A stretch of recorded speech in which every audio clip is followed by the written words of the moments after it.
Good day, and welcome to the first Roof a Rough Sleeper broadcast.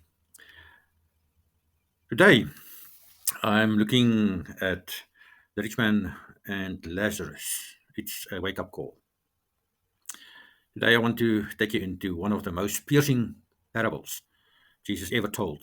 The story of the rich man and Lazarus, found in Luke 16, verse 19 to 31, and you are welcome to go and read it first. This isn't just a story, it's a warning, it's a mirror, a wake up call. Jesus tells us of two men. One is rich, dressed up in purple and fine linen, living in luxury every day. The other, a poor man named Lazarus, sick and starving, laid at the rich man's gate, covered with sores. He longed for scraps, but there's not a place for him at the table, just the leftovers that fall off the table.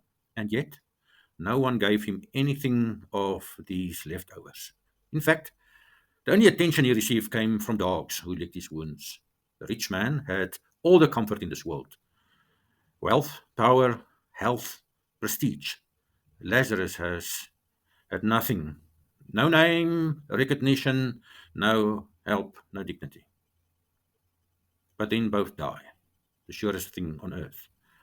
And the great reversals begins. Lazarus is carried by angels to Abram's side, a place of comfort, honor, and rest.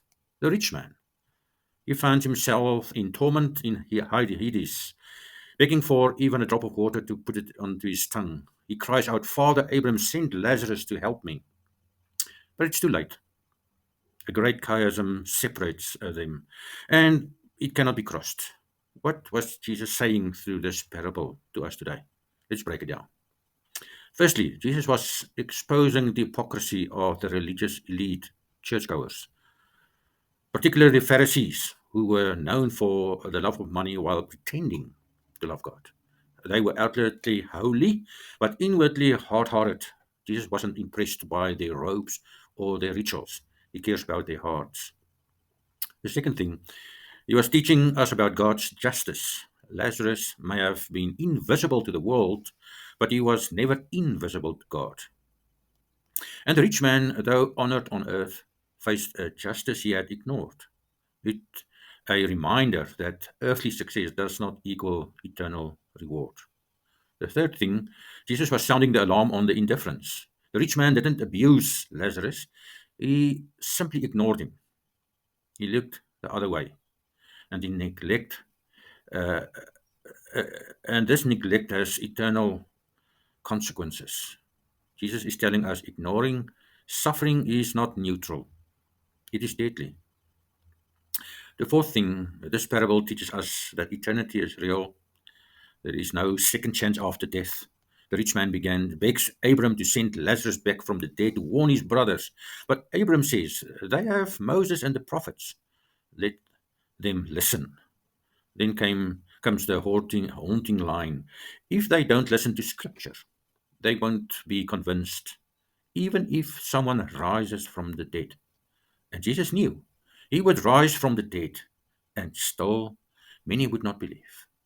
The parable isn't just ancient literature, it's a message for today.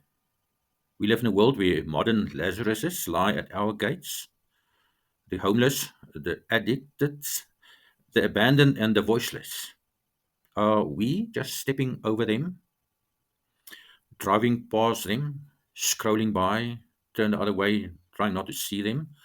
Or are we stopping, or just seeing, or maybe serving? The rich man's downfall wasn't his wealth, it was his lack of mercy. He had the resources, he had the opportunity, but not the heart. And you and I, we have the same choices today.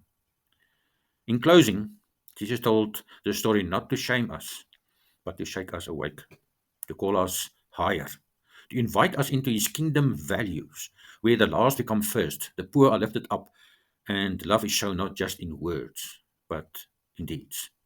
So let's live with our eyes open. Let's not know the story. Let's be transformed by it. Thank you for watching. If this spoke to you, share it.